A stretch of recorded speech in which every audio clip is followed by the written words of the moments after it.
साथियों नमस्कार। खबर हेडक्वार्टर से मैं कुणाल पंत। साथियों, अयोध्या राम मंदिर से जुड़ा दान और वित्तीय प्रबंधन अब एक बड़े विवाद का विषय बन गया है। सामने आई जानकारी के मुताबिक मंदिर ट्रस्ट के गठन के कुछ ही महीनों बाद 2020 में एक ऑडिट फर्म ने प्रबंधन व्यवस्था को लेकर कई सवाल उठाए थे। रिपोर्ट में कहा गया था कि दान, डाटा मैनेजमेंट और लेन देन के लिए स्पष्ट सिस्टम और एसओपी यानी स्टैंडर्ड ऑपरेटिंग प्रोसीजर की जरूरत है। ऑडिट फर्म ने यह भी बताया था कि वित्तीय रिकॉर्ड को व्यवस्थित रखने के लिए पर्याप्त प्रक्रिया मौजूद नहीं थी और जिम्मेदारी तय करने के लिए मजबूत ढांचा जरूरी था।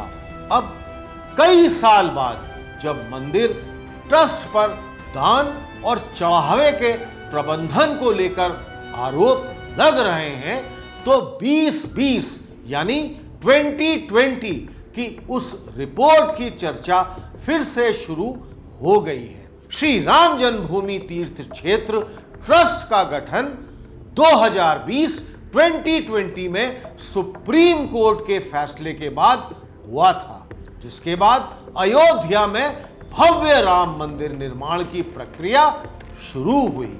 मंदिर निर्माण और ट्रस्ट के लिए देश विदेश से बड़ी संख्या में भक्तों ने दान दिया। रिपोर्ट्स के अनुसार ट्रस्ट को हजारों करोड़ रुपयों का योगदान मिला है, जिसमें नगद दान के साथ अन्य प्रकार की भेंट भी शामिल हैं। लेकिन अब सवाल यह उठ रहा है कि इतने बड़े स्तर पर आने वाले धन और सामान के प्रबंधन के लिए क्या पर्याप्त सिस्टम बनाया गया था क्या? 2020 की ऑडिट रिपोर्ट में कथित तौर पर कहा गया था कि ट्रांजैक्शन, डेटा एंट्री और रिकॉर्ड रखने की प्रक्रिया को ज्यादा व्यवस्थित करने की जरूरत है। रिपोर्ट में यह भी सुझाव दिया गया था कि हर स्तर पर जिम्मेदारी तय होनी चाहिए ताकि किसी भी गलती या गड़बड़ी की स्थिति में जवाबदेही स्पष्ट हो सके। ऑडिट फर्म ने इन्वेंट्री यानी सामान और दान में मिलने वाली वस्तुओं के लिए भी उचित रिकॉर्ड रखने की जरूरत बताई थी। रिपोर्ट में आईटी सिस्टम और डेटा सुरक्षा को लेकर भी चिंता जताई गई थी। इसमें कहा गया था कि संवेदनशील जानकारी की सुरक्षा, डेटा मैनेजमेंट और सिस्टम कंट्रोल के लिए बेहतर व्यवस्था बहुत अधिक जरूरी है। साथ ही योग्य कर्मचारियों और आंतरिक जांच प्रणाली की जरूरत पर भी जोर दिया गया था। विशेषज्ञों का मानना है कि जब कोई संस्था हजारों करोड़ रुपए और लाखों लोगों की आस्था से जुड़ी हो तो पारदर्शिता और मजबूत प्रशासनिक ढांचा बेहद जरूरी होता है।